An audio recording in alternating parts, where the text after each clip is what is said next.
اس وقت میری عمر 16 سال تھی۔ گھر میں کوئی نہیں تھا۔ امی ابو رشتہ داروں کے ہاں گئے ہوئے تھے اور میں گھر میں اکیلی تھی۔ میں نے سوچا استاد جی کے آنے سے پہلے نہا لوں، پھر آرام سے بیٹھ کر پڑھائی کروں گی۔ میں کمرے کے اٹیچ باتھ روم میں نہانے چلی گئی۔ کچھ دیر بعد باہر آئی تو سامنے استاد جی صوفے پر بیٹھے میرا انتظار کر رہے تھے۔ کپڑے گیلے ہونے کی وجہ سے میرے پرائیویٹ حصے صاف نظر آ رہے تھے۔ استاد جی کی جیسے ہی مجھ پر نظر پڑی تو ان کی آنکھیں حیرت سے پھیل گئیں، کیونکہ میں نے نیچے والے کپڑے نہیں پہنے تھے۔ استاد جی جوان آدمی تھے۔ میں بے دھیانی میں استاد جی کے برابر کتاب لے کر بیٹھ گئی۔ اچانک میری نظر استاد جی کی شلوار پر پڑی تو ابھار دیکھ کر میں شرمندہ ہو گئی۔ میرے ذہن میں ایک شیطانی خیال آیا کہ اگر تھوڑی سی محنت کی جائے تو بات بن سکتی ہے۔ میں نے جان بوجھ کر اپنی کتاب نیچے گرا دی اور جان بوجھ کر نیچے جھک کر کتاب پکڑنے لگی۔ استاد جی کی نظریں میرے سینے پر ایسے جمی تھیں جیسے کوئی بھوکا انسان کھانے والی چیز کو دیکھتا ہے۔ میں اٹھ کر دوبارہ سیدھی ہو کر صوفے پر بیٹھ گئی۔ آج تو ویسے بھی پورا گھر خالی پڑا ہوا تھا اور کسی کو شک بھی نہیں ہونا تھا۔ آخر کار میں نے تھوڑی سی ہمت کی اور استاد جی کا ہاتھ پکڑ کر اپنے سینے پر رکھ لیا۔ استاد جی شاید پہلے سے ہی اس بات کے انتظار میں تھے کہ میں کب ان کی دعوت دوں اور کب وہ کمواری لڑکی کا مزہ چکھیں۔ اس سے پہلے کہ استاد جی آخری حد پار کرتے، میں نے ایک شرط رکھی۔ میری شرط سنتے ہی استاد جی نے حامی بھر کر کہا کہ مجھے تمہاری ہر شرط منظور ہے۔ جیسے استاد جی نے حامی بھری تو میں نے صوفے پر ہی ان کے ساتھ۔ میرا نام نورین ہے۔ میری ماں کو میرا اکیڈمی جانا پسند نہیں تھا، کیونکہ وہ امیر اور ماڈرن تھیں اور وہ چاہتی تھیں کہ اس کی بیٹی سب سے الگ رہے۔ اس لیے انہوں نے میرے لیے ایک استاد کا انتظام کیا جو گھر آ کر مجھے پڑھاتا تھا۔ وہ استاد مجھے پڑھانے کی بھاری فیسیں لے رہا تھا۔ میری ماں فخر سے کہتی کہ اس نے اپنی بیٹی کے لیے قابل ٹیچر کا انتظام کیا ہے جو بہت زیادہ فیس لیتا ہے اور اس کی بیٹی کو بہت بہترین پڑھاتا ہے۔ ویسے تو وہ ٹیچر ٹھیک تھا، مگر مجھے اچھا نہیں لگتا تھا، شاید اس لیے کہ میں ابھی تک اس بات کو قبول نہیں کر پائی تھی کہ میں اپنی باقی دوستوں کی طرح اکیڈمی میں جا کر نہیں پڑھ سکتی تھی، بلکہ مجھے گھر پر رہ کر اس استاد سے پڑھنا تھا۔ شروع میں مجھے وہ استاد بالکل اچھا نہیں لگتا تھا اور نہ ہی مجھے اس کے پڑھانے کا انداز پسند آیا تھا، مگر جب میں نے اپنی ماں سے یہ بات کی تو انہوں نے مجھے جھڑک دیا اور کہا کہ میں یہ بہانے بند کروں اور اپنی تعلیم کا معیار بہتر بناؤں اور یہ بھول جاؤں کہ میں اپنی اور دوستوں کی طرح اکیڈمی جا سکتی ہوں۔ اور بھی بہت ساری ہدایات مجھے دی گئیں۔ تب میں چپ ہو گئی اور اپنی پڑھائی میں دل لگانے لگی۔ دل میں بہت اداس تھی اور اپنے دوستوں کے ساتھ پڑھنا چاہتی تھی، جبکہ میری ساری دوستیں اور باقی کے کلاس فیلوز مجھ پر رش کرتے کہ میں اتنی امیر ہوں کہ مجھے گھر پر اتنا اچھا استاد پڑھانے آتا ہے۔ ان کی باتیں سن کر میں بھی نخرے میں آنے لگی اور تب میں اپنا سارا افسوس بھلا کر اپنے استاد سے بہت اچھے سے پڑھنے لگی۔ اور جب میں نے دل سے اس استاد کو قبول کیا تو مجھے معلوم ہوا کہ وہ واقعی ایک قابل استاد ہے اور مجھے بہت محنت سے پڑھاتا ہے، اور اس کی محنت کی وجہ سے میں نے بہت کم دنوں میں اپنی پڑھائی بہتر کر لی اور اب کلاس میں ہر سبجیکٹ میں ٹاپ پر آ گئی تھی، جس وجہ سے کلاس اور اسکول میں میری خوب واہ واہ ہوتی، جو سن کر مجھے بہت اچھا لگتا تھا۔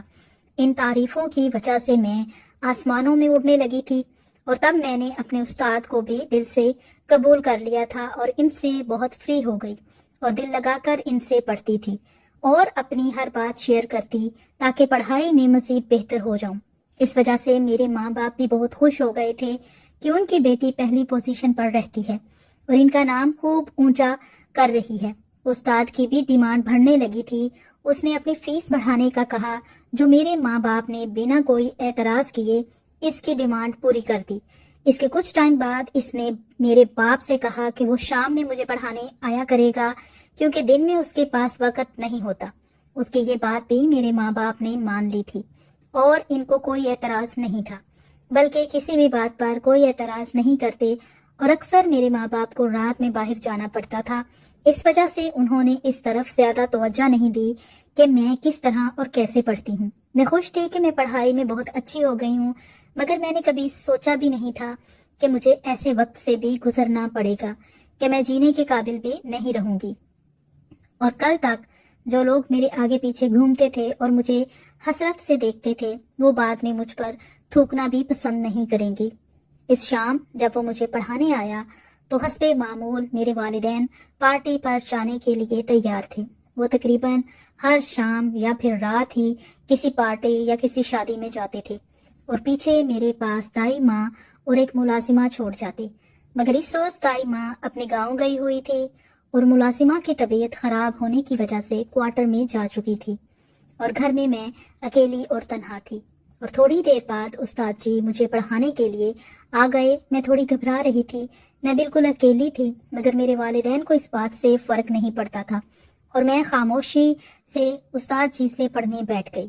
استاد نے مجھے پڑھانا شروع کیا۔ سب سے پہلے انہوں نے مجھے نمبر حل کرنے کو کہا تو میں نمبر حل کرنے میں اتنی مصروف ہو گئی کہ پھر یاد بھی نہیں رہا کہ میں اس گھر میں اکیلی ہوں اور وہ استاد بھی میرے ساتھ بیٹھا ہے، جو ویسے تو میرا استاد تھا مگر اس وقت اس کے دماغ پر شیطان سوار تھا۔ اور پھر اچانک ہی اس نے مجھے اپنا بھیانک روپ دکھایا کہ بظاہر مہربان نظر آنے والا شخص حقیقت میں درندہ تھا۔ اس درندے نے مجھے اکیلا پا کر میرے ساتھ جو کیا اس کے بعد میں جینے کے قابل بھی نہ رہی۔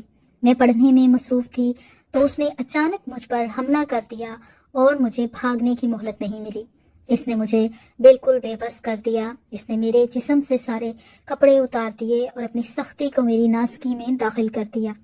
درد اور تکلیف کی وجہ سے میری آنکھوں سے آنسو نکل رہے تھے، مگر وہ انسان نہیں درندہ تھا۔ اس نے مجھ پر بالکل ترس نہیں کھایا اور مجھے اذیتوں کے سمندر میں دھکیل دیا۔ میں بے بس چڑیا کی طرح بس پھٹ پڑا کر رہ گئی تھی۔ وہ 2 گھنٹے میری زندگی کے سب سے اذیت ناک تھے۔